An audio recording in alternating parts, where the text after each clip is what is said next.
આપણે નિશ્ચયક છે એની ચર્ચા કરીએ છીએ.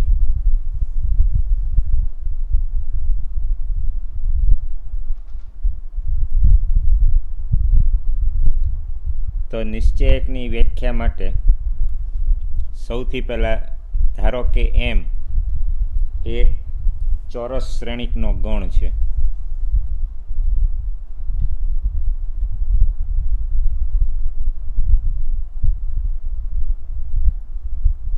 કેપિટલ એમ ચોરસ શ્રેણિકનો ગણ, અને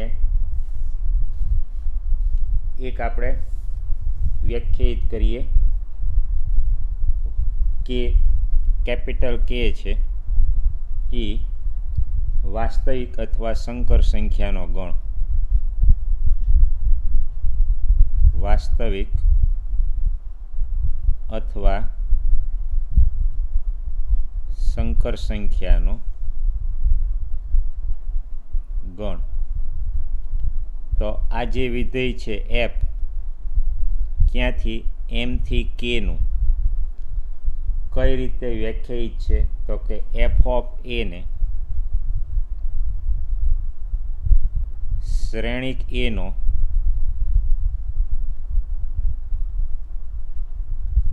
નિશ્ચયક કહેવામાં આવે છે.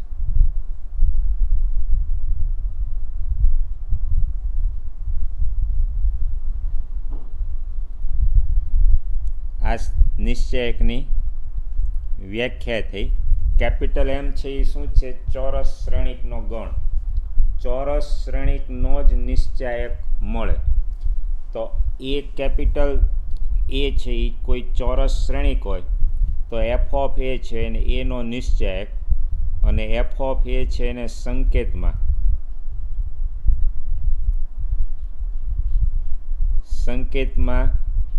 નિશ્ચયક એ, આને માનાંક એ નથી વાંચતા, નિશ્ચયક એ વંચાય શું? આને નિશ્ચયક એ, અથવા એને અંગ્રેજીમાં ડિટરમિન્ટ એ, શ્રેણિક એનો નિશ્ચયક. તો નિશ્ચયક શ્રેણિક અને નિશ્ચયક એનો તફાવત, શ્રેણિકનો આપણે નિશ્ચયક બનાવીએ છીએ એટલે શ્રેણિક છે કોઈ પણ કક્ષાનો હોય. હાર શ્રેણિક હોઈ શકે, સ્તંભ શ્રેણિક હોઈ શકે. જ્યારે નિશ્ચયક છે એ વાસ્તવિક સંખ્યા છે. તમે જુઓ, શ્રેણિકનું આપણે મૂલ્ય નથી મેળવતા, મળી શકતું નથી, પણ ચોરસ શ્રેણિકના નિશ્ચયક બનાવવાથી નિશ્ચયક છે એ કિંમત ક્યાં આવશે? કેપિટલ કે. તો કેપિટલ કે છે એ શું હશે? કોઈ વાસ્તવિક અથવા સંકર સંખ્યા. એટલે પહેલો તફાવત, શ્રેણિક છે એ કોઈ પણ કક્ષાનો હોઈ શકે, જ્યારે નિશ્ચયક છે એ ચોરસ શ્રેણિકનો નિશ્ચયક બને છે. એટલે નિશ્ચયક હંમેશા ચોરસ રાશિ તમે ગણી શકો, 1/1, 2/2, 2 હાર 2 સ્તંભ, 3/3, 3 હાર 3 સ્તંભ વગેરે. શ્રેણિકની કિંમત નથી મળતી, જ્યારે નિશ્ચયકનું મૂલ્ય મળે છે. આ બે મુખ્ય તફાવત.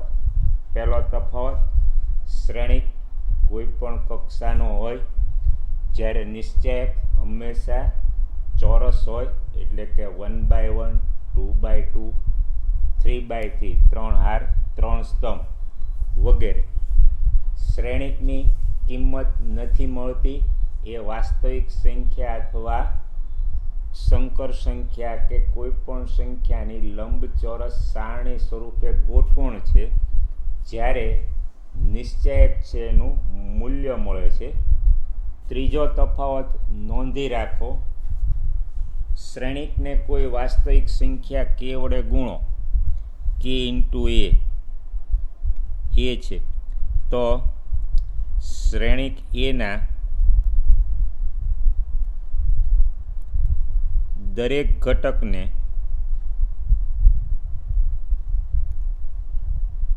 કે વડે ગુણવાનું હોય છે.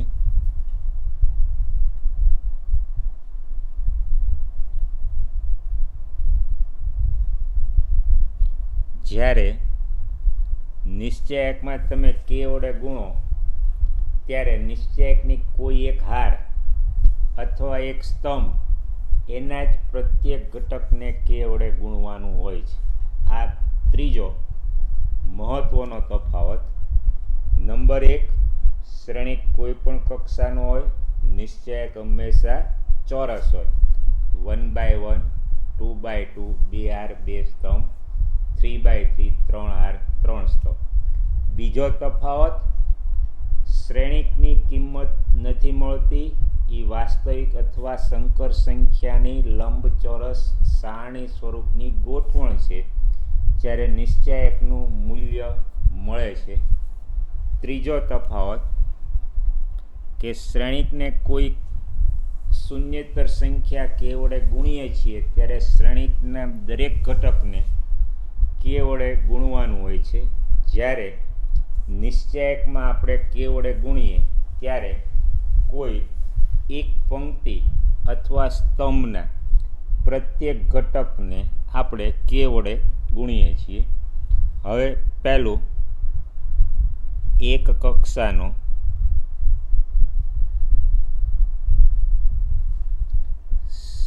એક કક્ષાવાળો શ્રેણિકનો નિશ્ચય.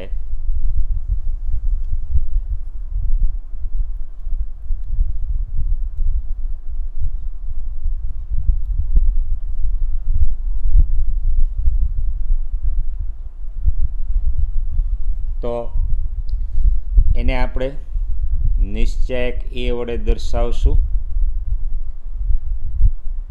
દાખલા તરીકે એક શ્રેણિક છે A1, તો એનો નિશ્ચયક એ એની કિંમત, તો એનું આપણે સાદરૂપ આપીએ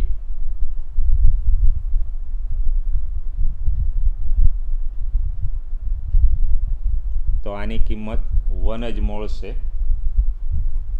આ જ રીતે અન્ય ઉદાહરણ તમે લઈ શકો. હવે આપણે બે કક્ષાવાળા શ્રેણિકનો નિશ્ચયક.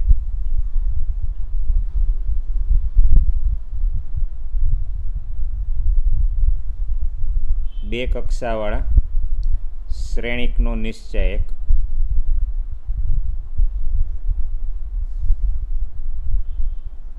તો ધારો કે બે કક્ષાવાળો એક શ્રેણિક છે A11, A12, A21, A22. તો એનો નિશ્ચયક ડિટર્મિનન્ટ ઓફ A, શ્રેણિક એનો નિશ્ચાયક, વંચાય શ્રેણિક એનો નિશ્ચયક, અથવા આપણે ભવિષ્યમાં સ્વતંત્ર 2/2 ડિટર્મિનન્ટની પણ વાત કરશું. તો આ જે છે એ A11, A12, A21, A22. A11, A12 છે એને આપણે પ્રથમ હાર કહેશું.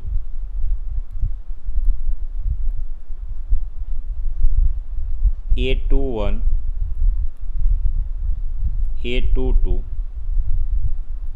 એને દ્વિતીય હાર અથવા બીજી હાર, જ્યારે A11, A21 આને પ્રથમ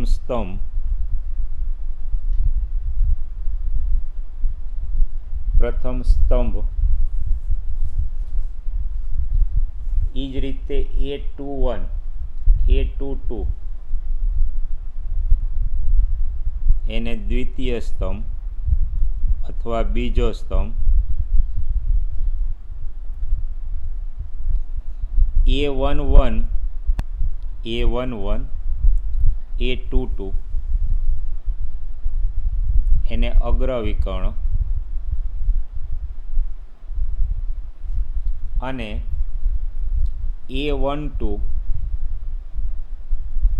A21 એને આપણે પ્રતિવિકર્ણ કહેશું. હવે આપણે ચર્ચા કરીએ કે નિશ્ચયક એ છે એની કિંમત કઈ રીતે મળે.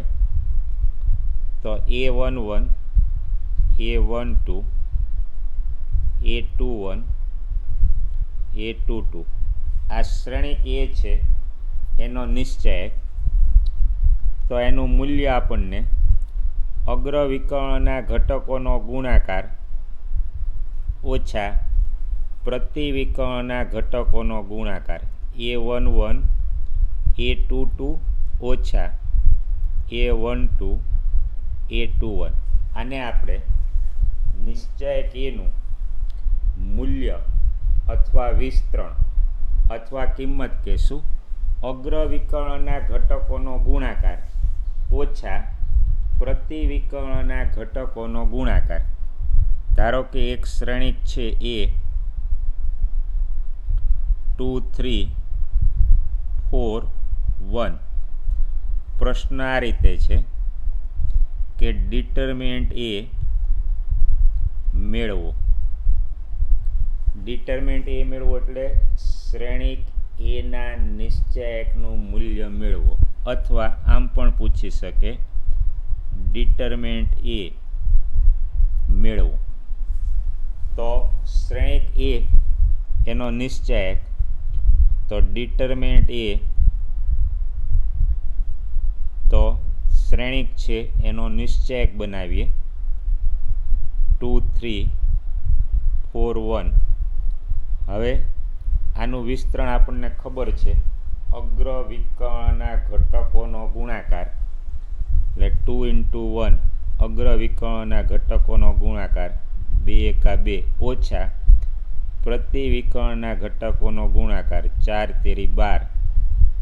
અગ્રવિકર્ણના ઘટકોનો ગુણાકાર 2 × 1 2 × 2 ઓછા પ્રતિવિકર્ણના ઘટકોનો ગુણાકાર 4 × 12. આનું સાદુરૂપ આપીએ તો -10. આને આપેલ શ્રેણિક એ છે એના નિશ્ચયકની કિંમત કહેવાય. હવે 3 કક્ષાવાળા શ્રેણિકના નિશ્ચયક એની ચર્ચા કરીએ.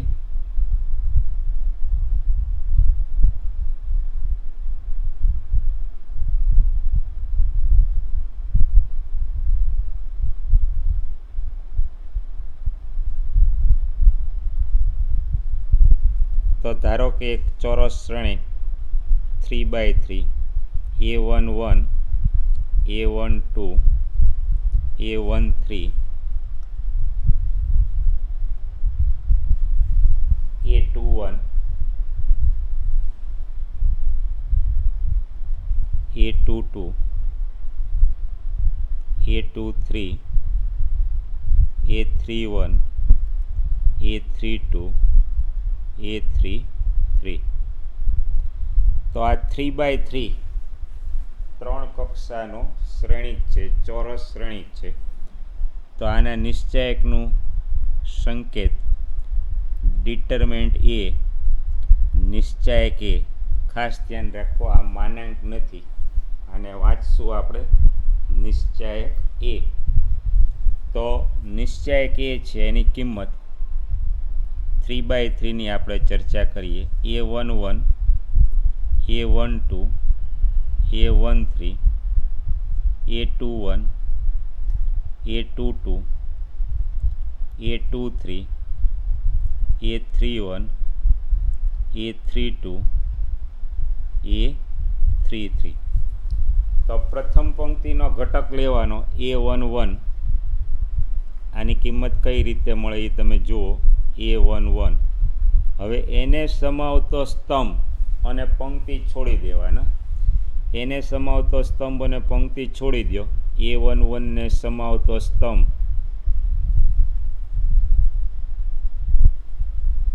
એને સમાવતો સ્તંભ અને પંક્તિ એના ઘટકો છોડી દો, એટલે બાકીના ઘટકોથી જે બનતો દ્વિઆર નિશ્ચયક એના ગુણાકારમાં A22 A23 A32 A33. શું કર્યું? પહેલી પંક્તિનો ઘટક લીધો, એને સમાવતો સ્તંભ અને પંક્તિના ઘટકો છોડી દો. બાકીના ઘટકોને એની એ જ સ્થિતિમાં રાખવાથી મળતો દ્વિઆધાર નિશ્ચયાંક A11ના ગુણાકારમાં. હવે બીજો ઘટક છે એ હંમેશા ઋણ નિશાની લેવાની. A12 નિશ્ચયાંકનું વિસ્તરણ આ નિશાનીથી થઈ શકે plus minus plus minus plus minus plus minus plus. એટલે આપણે વિસ્તરણ કરીએ છીએ પહેલી પંક્તિથી કરીએ છીએ એટલે એને અનુરૂપ નિશાની plus minus plus minus plus minus plus minus plus. આ રીતે વિસ્તરણને નિશાની લાગુ પડે. પ્રથમ પંક્તિથી વિસ્તરણ કરીએ A12 બીજું પહેલી પંક્તિનો બીજો ઘટક. હવે એના ગુણાકારમાં કયો દ્વિઆધાર નિશ્ચયાંક? તો કે હવે A12ને સમાવતો સ્તંભ અને પંક્તિ છે એના ઘટકો લઈ લો. બાકીના ઘટકોથી બનતો દ્વિઆધાર નિશ્ચયાંક A21 A23 A31 A33. શું કર્યું? A12 નિશાની બાર ઋણ આપી છે આને અનુરૂપ. હવે A12ને સમાવતો સ્તંભ અને પંક્તિના ઘટકો લઈ લો. બાકીના ઘટકોને એની એ જ સ્થિતિમાં રાખી મળતો દ્વિઆધાર નિશ્ચયાંક A21 A23 A31 A33. હવે પહેલી પંક્તિનો બાકી રહેલો ઘટક A13 હવે એના ગુણાકારમાં તો ફરીથી A13ને સમાવતો સ્તંભ અને પંક્તિના ઘટકો છે એને દૂર કરો અને બાકીના ઘટકોને એની એ જ સ્થિતિમાં રાખી મળતો દ્વિઆધાર નિશ્ચયાંક A21 A22 A31 A32. હવે દ્વિઆધાર નિશ્ચયાંકનું વિસ્તરણ કઈ રીતે કરવું એ આપણે જાણીએ છીએ. તો આનું વિસ્તરણ હવે આપણે સહેલાઈથી કરી શકશું. A11 ગુણ્યા અગ્રવિકર્ણના ઘટકોનો ગુણાકાર A22 A33 ઓછા અગ્રવિકર્ણના ઘટકોનો ગુણાકાર ઓછા પ્રતિવિકર્ણના ઘટકોનો ગુણાકાર A23 A32 ઓછા A12 અગ્રવિકર્ણના ઘટકોનો ગુણાકાર A21 A33 ઓછા પ્રતિવિકર્ણના ઘટકોનો ગુણાકાર A23 A31 વત્તા A13 ગુણ્યા અગ્રવિકર્ણના ઘટકોનો ગુણાકાર A21 A32 ઓછા પ્રતિવિકર્ણના ઘટકોનો ગુણાકાર A22 A31. આનું સાદરૂપ આપતા જે કાંઈ મૂલ્ય મળે એને ત્રિહાર નિશ્ચયાંકનું મૂલ્ય અથવા વિસ્તરણ કહેવામાં આવે છે. તો હવે આપણે એક્ઝામ્પલ છે જોઈએ જેથી તમને ખ્યાલ આવે. તો નીચે આપેલા નિશ્ચયાંકનું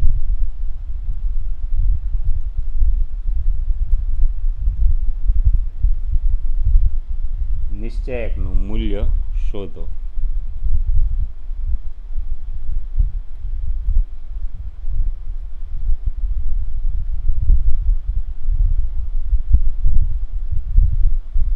તો 2 4 -5 -1 આને કહેવાય દ્વિહાર નિશ્ચયાંક. અથવા આમ પણ પૂછી શકે શ્રેણિક એ આપી દે ચોરસ શ્રેણિક 2 4 -5 અને -1 અને નિશ્ચયાંક એ એની કિંમત ગોતવાનું પૂછી શકે. અહીંયા આપણને 2/2 સીધો જ નિશ્ચયાંક આપ્યો છે.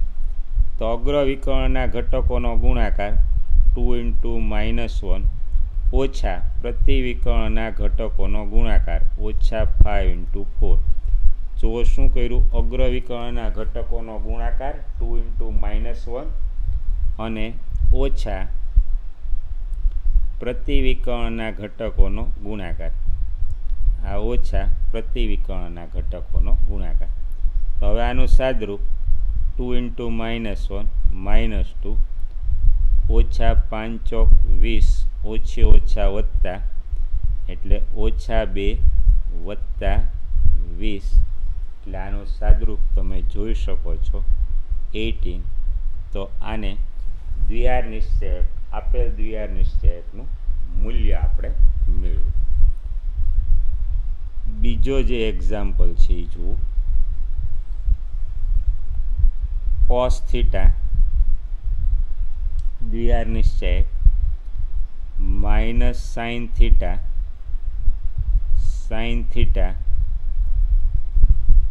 અને cos θ, આની આપણે કિંમત મેળવવી છે. તો આને શું કહેવાય? 2/2 અથવા દ્વિઆર નિશ્ચયક.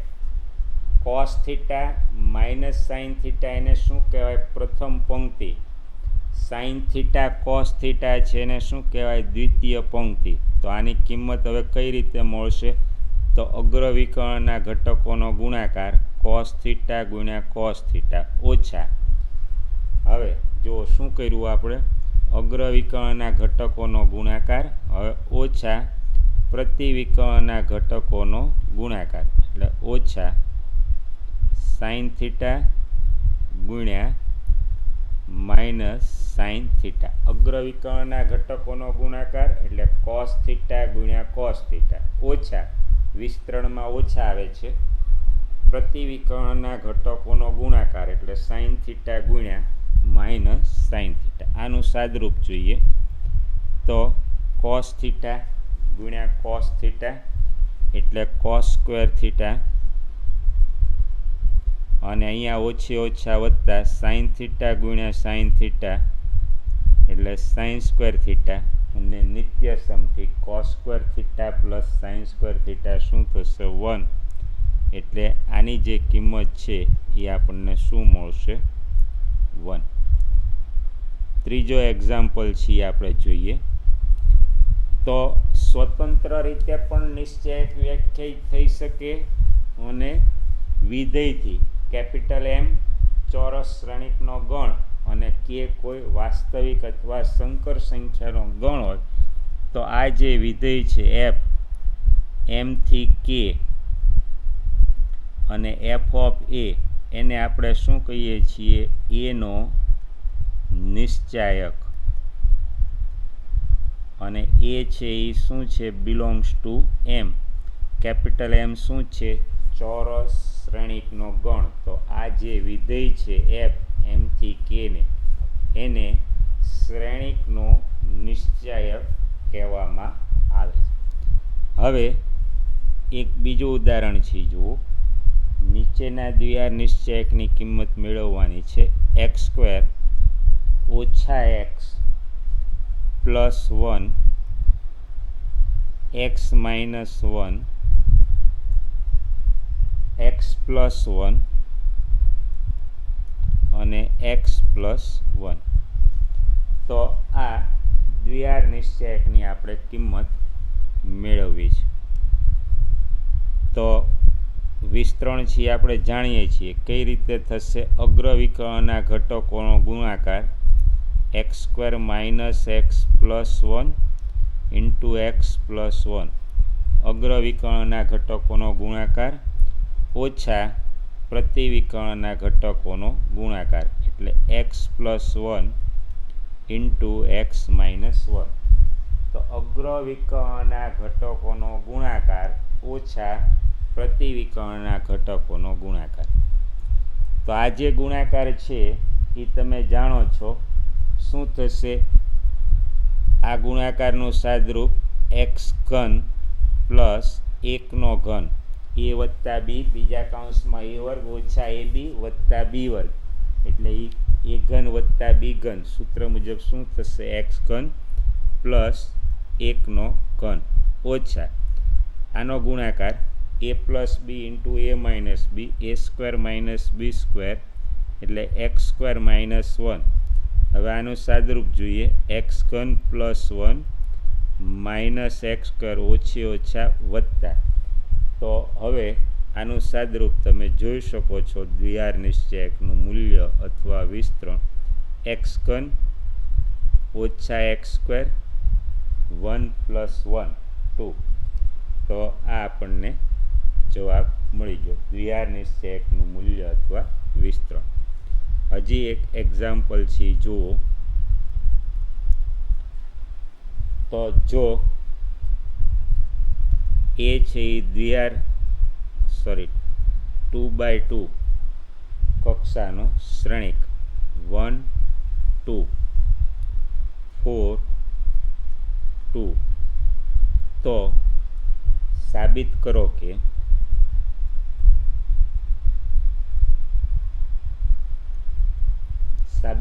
કે 2 ઇન્ટુ નિશ્ચાયક a બરાબર 4 ઇન્ટુ નિશ્ચાયક a. તો આ આપણે સાબિત કરવાનું છે.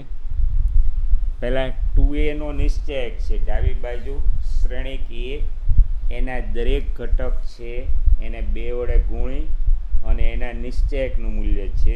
જમણી બાજુ 4 ઇન્ટુ શ્રેણિક a નો નિશ્ચાયક. હવે ભવિષ્યમાં ગુણધર્મથી પણ આ દાખલો થશે. અત્યારે આપણે પ્રાથમિક જે સમજૂતી મુજબ દાખલો ગણીએ છીએ, તો આના ઉકેલની ચર્ચા કરીએ. તો શ્રેણિક એ આપી દીધો છે 1 2 4 2. તો હવે 2 ઇન્ટુ એ, શ્રેણિક 2 ઇન્ટુ એ, તો આપણે જે ત્રીજા તફાવતની ચર્ચા કરી હતી, તો જ્યારે આપણે શ્રેણિકને આપણે ગુણીએ 2 વડે, ત્યારે શ્રેણિકના દરેક ઘટકને શું કરવાનું છે? 2 વડે ગુણવાનું છે.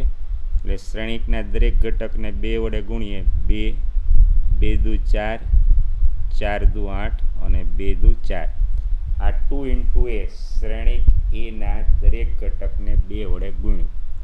હવે પહેલાં આપણે નિશ્ચયક એની કિંમત ગોતી કાઢીએ, પછી આપણે LHS અને RHSની સ્વતંત્ર કિંમત મેળવી અને LHS ઇક્વલ ટુ RHS આપણે સાબિત કરશું.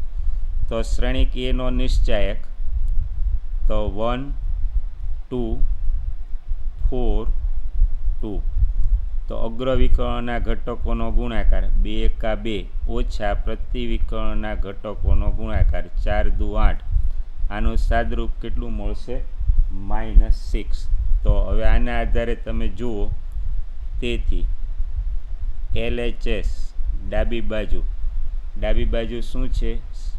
2 ઇન્ટુ એ, આની કિંમત 2 ઇન્ટુ નિશ્ચાયક 2 ઇન્ટુ શ્રેણિક એ અને એનો નિશ્ચાયક. તો આ શ્રેણિક 2a છે, એનો આપણે નિશ્ચાયક 2 4 8 4. હવે આનું સાદરૂપ જોઈએ, અગ્રવિકર્ણના ઘટકોનો ગુણાકાર 4 દુ 8 ઓછા પ્રતિવિકર્ણના ઘટકોનો ગુણાકાર 8 ચોક 32.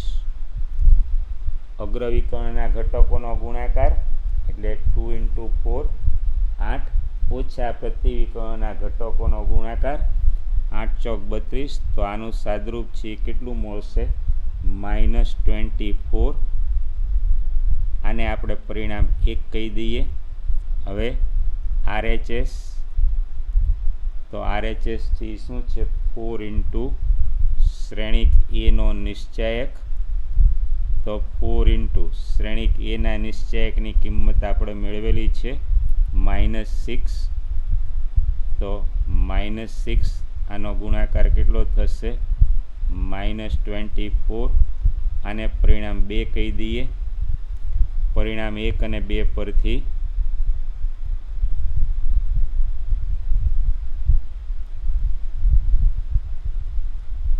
LHS ઇક્વલ ટુ RHS એટલે કે તમે જોઈ શકો છો આપેલ શ્રેણિક એ માટે 2 ઇન્ટુ શ્રેણિક એ એનો નિશ્ચય બરાબર શું થઈ ગયું 4 ઇન્ટુ શ્રેણિક એનો નિશ્ચય. ભવિષ્યમાં આ ગુણધર્મ સ્વરૂપે જ આવશે. અત્યારે આપણે પ્રાથમિક વિસ્તરણથી આ દાખલો ગણેલો છે.